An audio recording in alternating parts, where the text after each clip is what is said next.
sir. Hello. How are you doing? Killing it. I believe we're in February already. I know, but you can't really complain for us. It's way better than the weather down south. Yes, we have beautiful weather. I've got a bone to pick with you. Well, I'll file that under surprise. Why? I don't know. What did I do this time? What do you think I'm going to say? Oh, the list could be so long. What do you think it is? What do you think it is? I know what it is. What is it? Peanut butter. Yeah. I already had this discussion with you about peanut butter. Mm-hmm. You can use my peanut butter. Sorry, our peanut butter? Our peanut butter. Yeah. All you want. Okay. Use it makes me sound like I'm doing something nefarious. Yeah, twice now. Mm-hmm. You've left me. Do you know why? It's like a crumble. Why? It's like a crumble why? at the bottom of the bag that the girls shove back into the cupboard. Do you know why? Why? Because the last time we had this conversation, what was your comment? Oh, there's still stuff in there. Oh, that's the best part. Why'd you get rid of the can? So I didn't this time. Yeah, but I said you got to get the next jar ready. So it is. It's in the pantry, right inside the fridge. No, because I literally only had 5 minutes today to have a snack. Yeah. But it took me 10 to prepare the peanut butter. Yeah. And then I was late. Could I make a suggestion? Yes, you. No, I'm going to make a suggestion, and it's not going to be yours. Get the next jar ready when you finish the other jar. Just for your consideration. Yep. Perhaps a variety of snacks, and not always celery and peanut butter. Just as a thought. That's my go-to. That's our assistant today. If you hear weird noises, yeah. So we have a fourth dog. Temporarily. I don't know what to do with little dogs. I try to squish him. He doesn't know what to do with that. Yeah. Hi. I don't know what he's doing right now. Well, he's excited. He might have to leave. What were you saying the other day? You were like Indiana Jones in the marriage. What was that again? Let's try to remember. I don't know. I say a lot of stuff. Deciphering. Oh, Maya.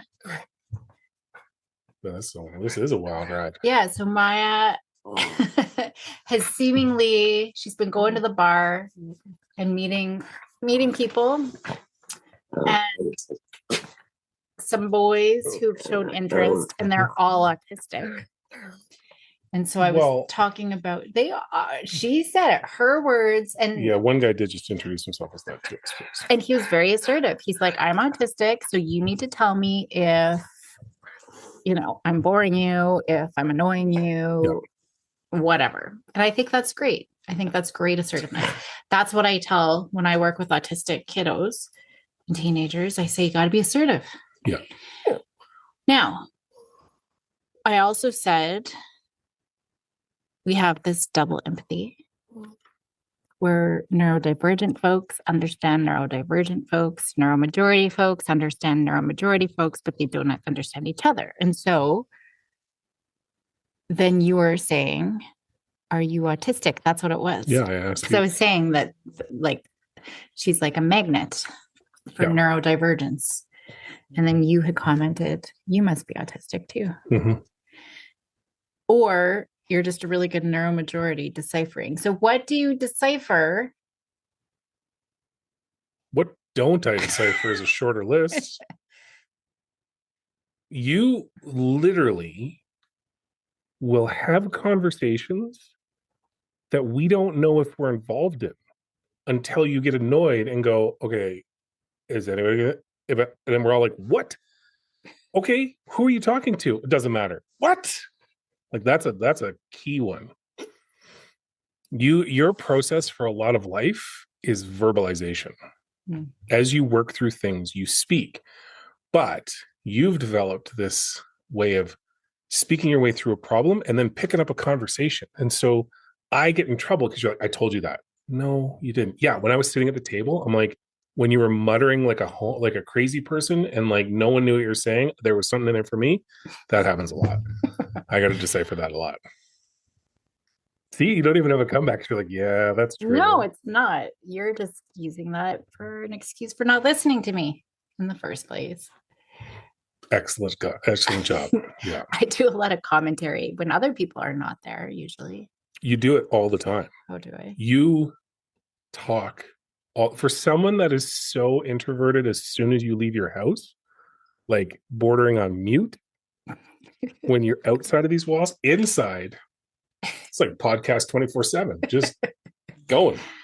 Well, for parents with ADHD kids, talking out loud is actually an accommodation that I often really advocate for. You're modeling that. Well, because it's just easier. Helps you work through, focus, Find ways to get mad at me. working memory. Yeah.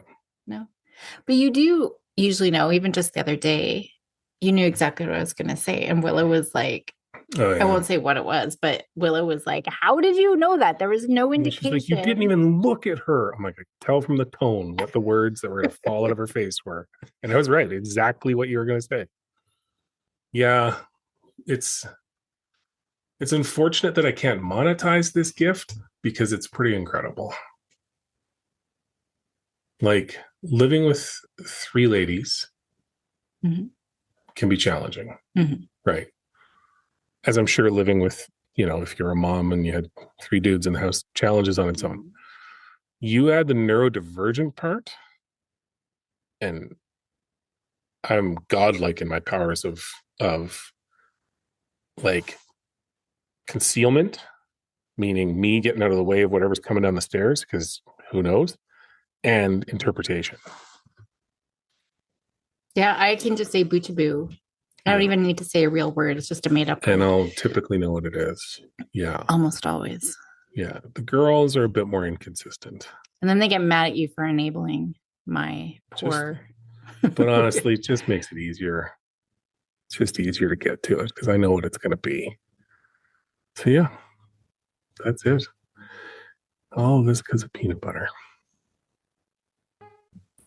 Well, for today, I was unprepared because I thought we were going to have a guest. However, it's okay because I have another backup plan. I got upon a plan upon a plan. Yeah. We do technically have a guest. Me? No. What? Oh. No, I meant the dog. I have a dog in my lap right now. You're one of those people now. You're a lap dog people. I don't know what to do with him. Well, you seem to occupy your time by just kissing him a lot. And squishing him. Yeah, he doesn't like the squishes. He's wee. The big dogs don't mind. They're like big cows. He doesn't like when I really squish him. There's stages of squishing. There's stages. Yeah. Okay. Yep. When I really start squishing, not painfully, but a little bit of pressure, he don't like that. Yeah. But where the pressure is like more on my muscles than on him, then yeah. Anyway.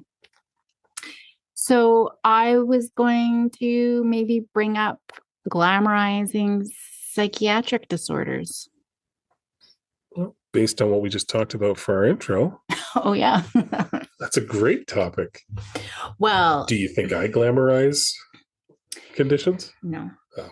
But it's when girls, it's mostly girls. I will say boys probably do it too, but we just see girls and especially teenage girls who are very influenced by social media and short form video types of things that we see in Instagram, but primarily like TikTok, are very influential. And now all of a sudden we've got this epidemic where people are self-identifying, self-diagnosing for whatever reason. And I've heard them say in conversations, well, your depression isn't as bad as my depression. Oh, yeah. The martyr complex. As well, yeah. Yeah. So there's this sick role subculture that's going on essentially, and especially on TikTok. So, okay. I guess what are we trying to dissect here? Why it happens, or What part of it? Oh yeah, I guess I don't have a question. Yeah, that was a statement, and then you just kind of left it hanging out there. Well, So it's an article. So okay. I've Oh, got okay. this article Yeah, okay. just about the looping effects in using diagnostic language. And so it talks about how TikTok has this sick role subculture where girls are self-diagnosing, but they're even adopting characteristics of different things like Tourette's or I mean, I'm in the autism world, so I see a lot of that, but we also see lots of personality disorders. Like I can't tell you in the first 15 years of my training, you know, the only time I ever came across a personality disorder was in the hospital when I worked in psychiatric units where people were coming in, right? Like it, but now it just seems commonplace every day, you know, just anyway. So I guess what are your thoughts on it? What should parents do to respond to it if their daughter is coming home and saying, you know, Well, it's interesting because it immediately makes me think of kind of the people out there that are like, I'm thinking of the opposite perspective on that, which is autism was never a thing when we were growing up. Everybody has it now. ADHD wasn't a thing. Everybody has it now. So there's almost two schools of that adoption. There's the ones that are willfully trying to identify as that, and then there's the people that are refusing to acknowledge that it might actually be a genuine thing. Like you've got this weird divide between people, and I'm not, and well, and then the people who really have a diagnosis are caught. Like I think it's yeah, putting them at a disservice because people are well, I just remember like people come after me about the ADHD all the time. And it's like you don't understand how debilitating it actually is. Like it is oh, that's not a big deal. it is very minimizing. Yeah. And it does put them, especially if they're coming up to service providers or doctors looking for medication, doctors like, oh no, it's not a, you know, you're just going through menopause or things like that. Like they're actually it's minimizing their experience and they're not getting the supports that they need. And same thing with kids too. They're just not, and I see that happen all the time where doctors, especially, are denying treatment Yeah. because they don't think. Well, they don't believe it, or they think the research is flawed, or they think it's overblown. And that's always going to be a thing, though, right? Like natural bias is always going to play a factor in that. I think with the initial question of what do I think of that, I think realistically, for some reason or another, people always have tried to present as something they're not, as a means of being recognized as something. And I think with the prevalence of both availability to information about stuff that they probably never would have known about. Like growing up, I didn't know what Tourette's was, right? Until I was way older, right? Actually, it's a really good movie about that I want to watch, about a guy, John Davidson, in Scotland, that was diagnosed with Tourette's in the 80s. And like nobody in Scotland knew anything about it, right?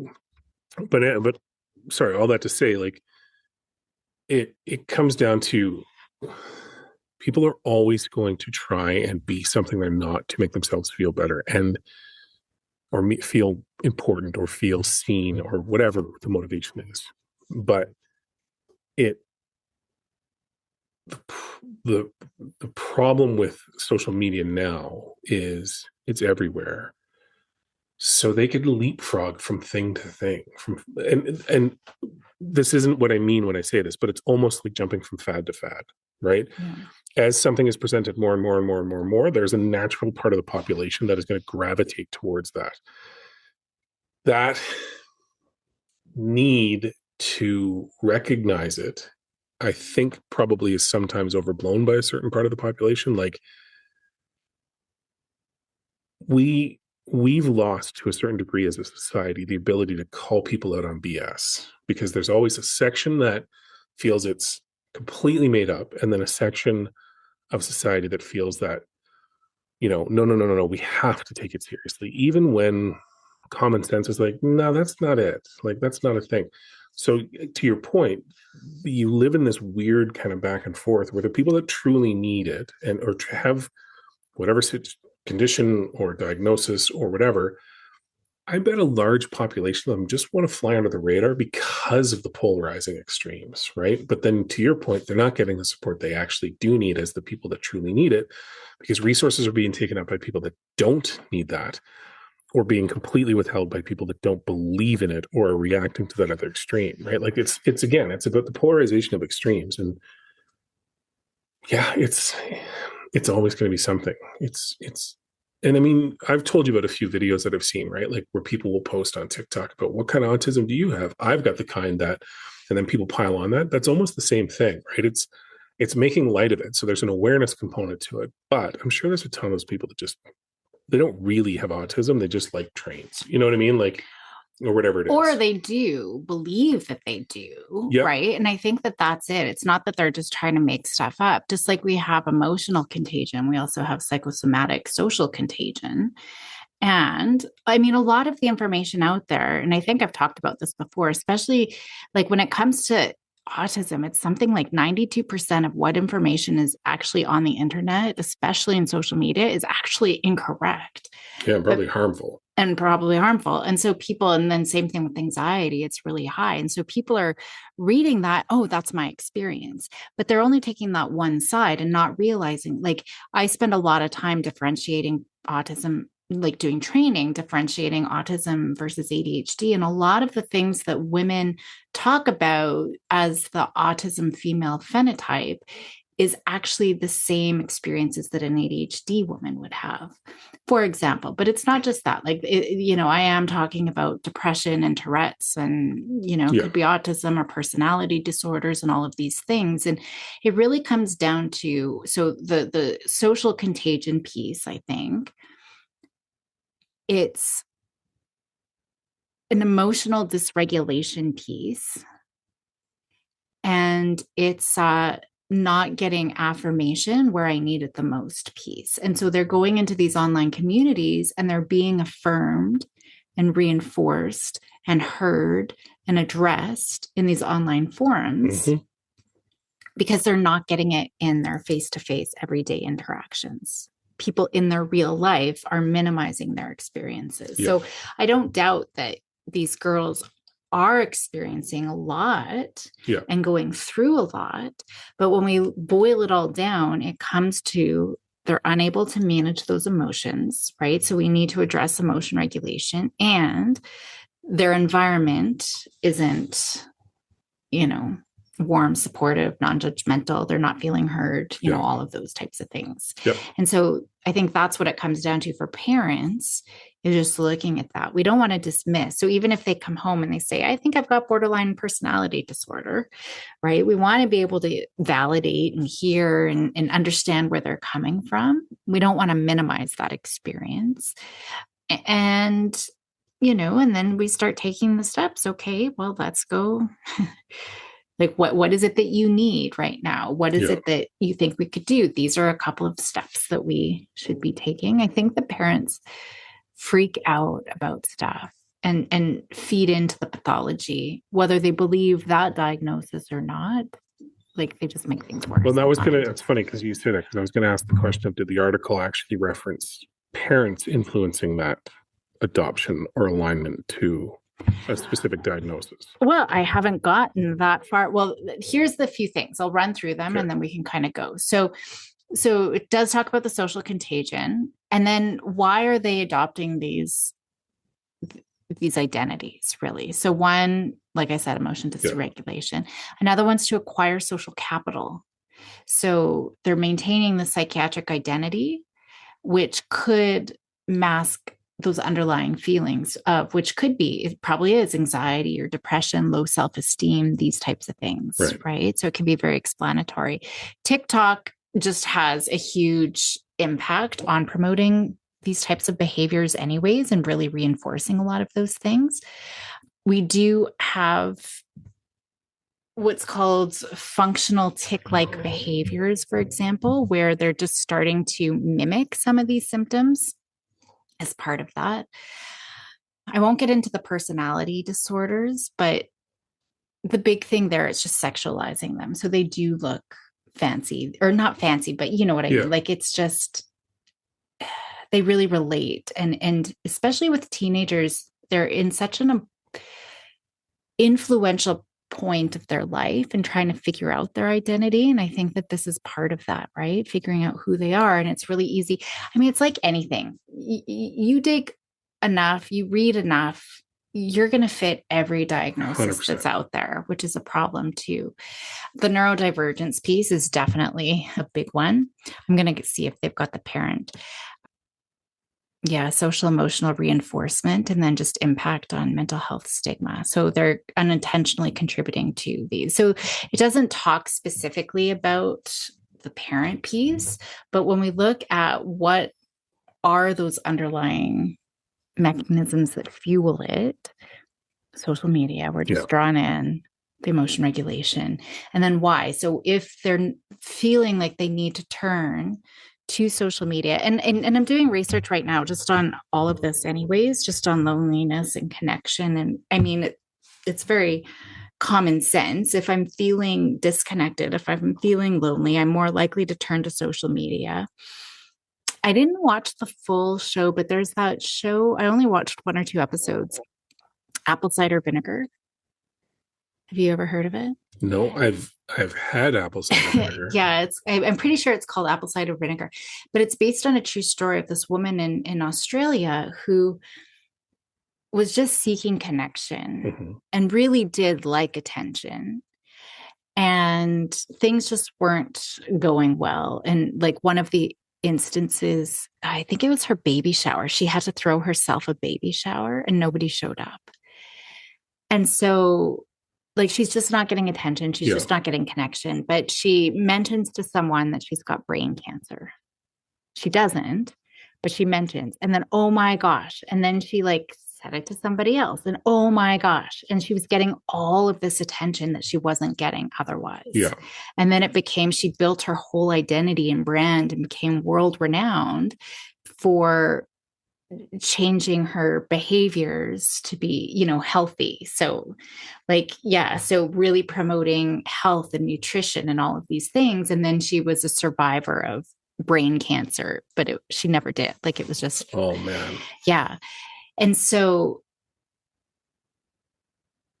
we see that, right? Like just all of that attention that she's getting, and now fame, right? Fame and fortune and all of those types of things. So I think there's just so many pieces, but it is reinforcing. And that's kind of, I don't know. I feel like I'm just rambling. No, but it all makes sense. I think it's interesting because as you're talking about this, it really has a stolen valor feel to it, right? Like the attention piece, the need to feel, you know, accepted, to be important in some ways. It's all part of the same kind of issue, right? And it's equally as detrimental to both the person and the people that fall for it or believe in it, because at the end of the day, it's eventually going to come out, right? It never ends with people going, "Oh, that's okay." It always eventually comes out. So you're not only creating a situation where you have to live this life that isn't entirely true, right, from that perspective, but eventually you're going to create a bigger situation or problem for yourself. And that to me is something that is, I don't even know how you'd explain that to a kid. So for a parent, I think there's so many pieces. Like the more that I think about it too, is just feeling special, right? Like I just don't feel special. And this is something that's special, right? And it kind of will just like my depression is worse than your depression, right? Or my diagnosis is worse than your diagnosis. I think that there's also an explanation. Oh, right. Like what's wrong with me? What's wrong with me? Because kids do. And we see this where, well, even adults are too. Everybody else is happier than me, right? My happiness is a 2 out of 10, but everybody else is a 9 out of 10. So there must be something wrong. And then having that label, oh, okay. Yeah. Right? Makes it okay. It kind of makes it okay. So I like, there's just so many pieces wrapped up here, but no, like they need to understand this is kind of how our brain works. It makes sense if you're anxious and depressed in teenage years. There's things we can do about it. Absolutely. Right. I don't want to minimize that, but we can normalize and validate that. that's how your brain works, Yeah. right? And this is tough. And so how are we going to work through it, right? Like there's all of those pieces as well. But I think it really comes back to that special, right? Like I want to be cared for. Well, I think I've talked with this about to you when I was younger. I had dreams about being hospitalized. Oh, so people would. Just so that someone would be there and care for me. Yeah. And I remember feeling that when I was younger, right? And so there is that sort of. And you layer on social media on top of that, had it been a thing. Oh, yeah. Who knows how your brain would have processed that, right? Yeah. So I do think that there's that piece. And so then we got to take a step back and look at the bigger picture. Okay, so what's going on? Like, why aren't you feeling special? And I see this all the time. I'm working with a kiddo right now, right? And parents are bringing in for a DSM diagnosis. DSM is our Bible that we use to diagnose. And the only time he really engaged, I could see like where he was really feeling something about something is when I started talking about his brother. And he's like, my brother is the golden child. He didn't say those words specifically, but he's the kid that all kids want to be. He's happy, he's outgoing, he's athletic, he's all of these things, and listed all of these things. And I'm like, well, what about you? What is it that, you contribute to or good at? No, nothing. Like I am his shadow. Right. And I'm like, this isn't a diagnosis. This is a kid who's just really feeling. And it's, I know it's tricky because parents will say, but I don't do anything differently. Yeah. But to that, it's a sign that you have to, right? You have to assess each kid individually, because if one of them is feeling invisible, then you have to figure out a way to see them, right? Yeah. That's the gist of it. And I'm sure if you talk to that other kid would be like, all my parents' attention goes to my brother because he's always upset and he's always, like there's a coping mechanism there too. They just happen to be more extroverted or accepted or whatever it is. So as a parent, you can't paint your kids with the same brush. And people say that like, oh, my kids are so different. They're this. Then why do you parent them the exact same way? Right? You have to be able to understand the differences and recognize if there's something that one of them needs that the other doesn't. Well, my early research, what I was doing my master's, was on siblings of autistic kids and their needs. And the siblings of autistic kids really had more needs, but they were always the typical, quote unquote, typical child who was developing normally and who was smart and could do all the things and had friends. And so they were really taken for granted. But truly, that's where parents' attention really needed to be. Yeah. In their mind, they think the autism was more severe, needed to be focused on. Meanwhile, the autistic kid would be like happy to leave me alone. Yeah, see you later. See ya. Like go work, go be with my sibling. But truly, like it's based on their own perception and worries. And so that's something we need to look at too. What stories are we reinforcing through our language, through our behaviors, through whatever that is. Yeah. And we do need to individualize it. And it does need to look little bit different, right? From one child to the next. So 100%, right? You have to treat them as individuals. Yeah. And more importantly, like the common theme through all this is, you have to try and understand them to a point where they feel at least like someone out there understands them to us a little bit, to a degree, especially as teenagers, right? You need to be heard and understood. And that's really, we started with these TikTok psychiatric disorders, but really that's what it is at the end of the day is we just watched The Ring last night. Oh my gosh. Having teenagers is so hard because they just want to watch all these horror films. And that is the one. I used to love scary movies until I watched The Ring. And I do realize now, watching it again for the third time, it's not that scary. No. But I was pregnant. I slept like a baby last night, just like I slept like a baby the last time I was pregnant the first time I watched it, and it was very disturbing. And it turned me off of scary movies. But anyways. That and Paranormal Activity. In it. That was a big old nope for you. Oh, I couldn't do paranormal. just the movement more than anything, more than it being scary. But even in The Ring, the little girl, like, so the spoiler alert, I'm going to give you a spoiler alert, but of a 20-year-old movie. is it that old? Oh yeah, I was pregnant. Yeah, 2007. Yeah. Oh my gosh. Okay. So anyways, the finds, so like the little girl is haunting everybody, whatever. And the main character finds this little girl's bones, essentially. Yeah. And like everybody thinks it's okay. And the little boy's like, Mom, no, that's not what she needed. She wanted to be heard. Yeah. Right. And so that's when the mom realized, oh my gosh, like she wants her message to be spread, even though it's, not, it's very dark, but that's it. Kids just want to feel heard and seen. Yeah. So, moral of the story, treat them all like the scary girl from The Ring and your kids will be fine. Maybe not. Excellent summary, doctor. Yeah. Anyway. All right. We should end. We should just end it all. We should just we're done. Yeah. My brain is just fried. I have a hard time keeping a coherent thought. I didn't come with a proper question. You sure didn't. You just said some stuff and then we winged it, but it's fine. Yeah. So people love our quirky nature. Yeah. No. All the feedback I've heard has been positive. And that's the other thing. Some kids are just quirky. It doesn't mean that they need a diagnosis. No, you just got to accept it that, yeah. And the more kids you have, the more likely one of them is the weirdo, like a real weirdo. And the other two just simply put up with them. Yeah. Or three or whatever it is. Well, actually, speaking of that, so Maya legit has met a few autistic men.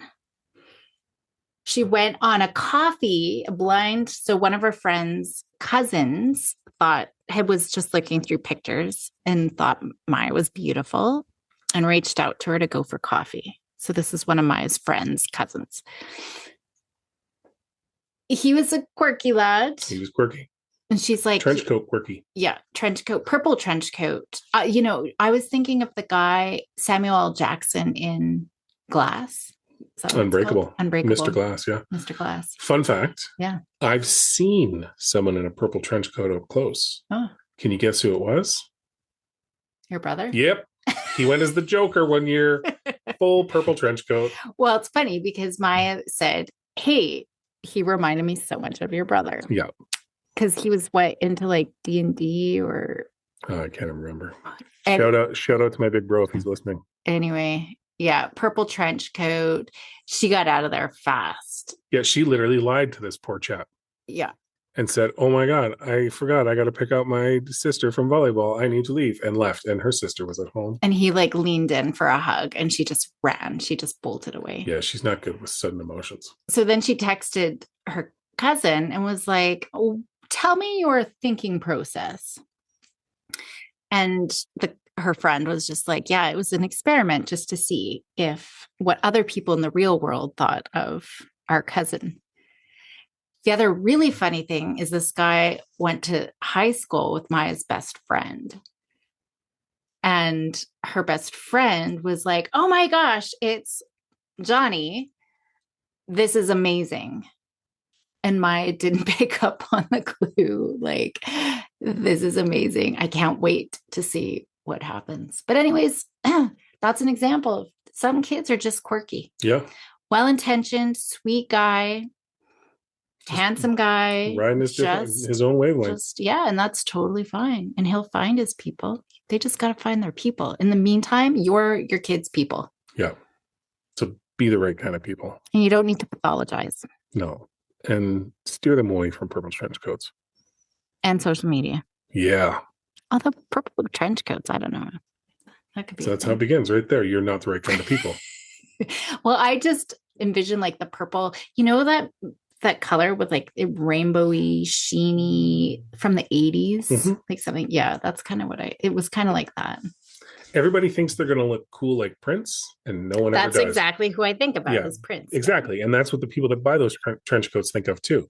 Prince pulled off purple. I can pull off purple. You cannot. Full stop. Well, in there. Good day. Good day.